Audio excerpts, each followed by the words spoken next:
Sir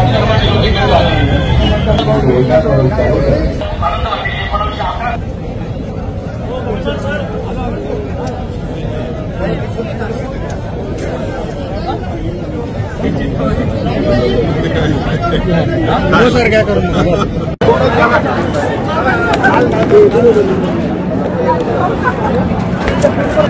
एक second खुर्चीला बरोबर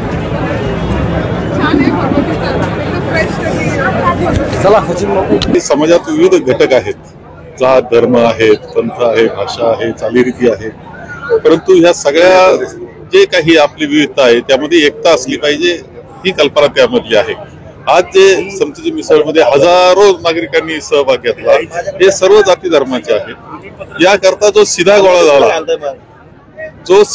झाला किंवा जे मटेरियल गोळा झालं ते सर्वांनी दिलेलं आहे आणि त्याच्यातून ही मिसळ बनवलेली आहे आणि सगळ्यांनी सहभाग घेतलेला आहे। म्हणजे हा एकत्र हा गोपाळ काल आहे म्हणा अर्थ, म्हणजे श्रीकृष्णाचे जे सहकारी होते गोपाल ते सगळे एकत्र बसायचे, सगळ्यांचा सीधा जेवण एकत्र करायचे आणि गोपाळ काला करायचे। हा सगळ्यांचा, सगळ्या समाजाचा, सर्व जाती धर्माचा आम्ही गोपाळ काला केलेला आहे आणि सर्वजण आनंदाने एकत्र येतो आहोत।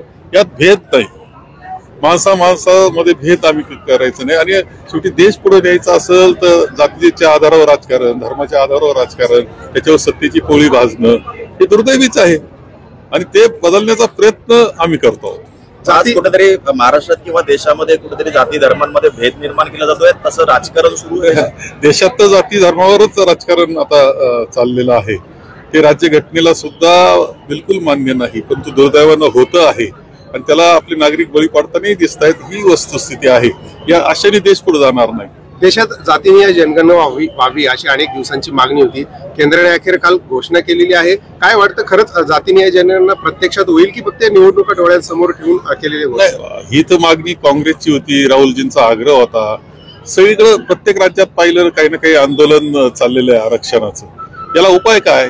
एकदा आकडे तर तुमच्या जवळ पक्के असले पाहिजे की कोणत्या जातीचे किती लोक आहेत, त्याच्या आधारावर आपल्याला पुढे मग नियोजन करता येईल, ज्याचा त्याचा वाटा जास्त त्याला देता येईल आणि म्हणजे कोणामध्ये असंतोष राहणार नाही, बंधुभावाचं वातावरण निर्माण व्हायला मदत होईल ही संकल्पना त्यांनी मांडली। 2014च्या अगोदर काँग्रेसची सत्ता असताना त्यावेळी मात्र जात न्याय जनगणना केली नाही आणि आज राजकारण काँग्रेस करते असा नाही। हा संघर्ष आता आरोप करायचा वेळ राहिलेली नाही, असं एक वेळोवेळी वेगवेगळी कल्पना पुढे येत असतात, वेगवेगळे आंदोलन पुढे येत असतात, त्याच्यावर उपाय शोधायचे असतात, त्या परिस्थितीतले ते निर्णय असतात।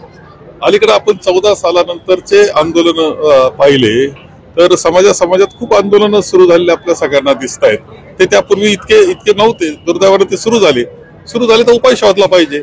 म्हणजे आता जो नवा प्रश्न तयार झाला हा पूर्वीच का सोडवला नाही असं म्हणणं योग्य या कारणाने नाही की त्या काळामध्ये ते प्रश्न निर्माण होतात, राजकारत्यांची जबाबदारी आहे की ते प्रश्न सोडवणं, म्हणून हा प्रश्न सोडवला पाहिजे।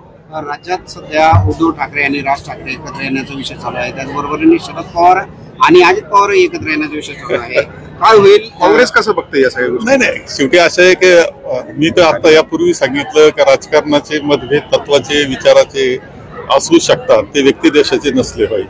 त्यामुळे कुणी एकत्र येत असेल काही विषयावर तर त्याला मला तर काही हरकत नाही। ठाकरे बंधूंच्या बाबतीत म्हणलं तर त्यांना एक परंपरा आहे आणि ती परंपरा इतकी ते आजोबांपासूनची एक मोठी परंपरा आहे त्यांची आणि आजोबा पुरोगामी विचारातले महत्वाचं व्यक्तिमत्व म्हणून मानलं जातं।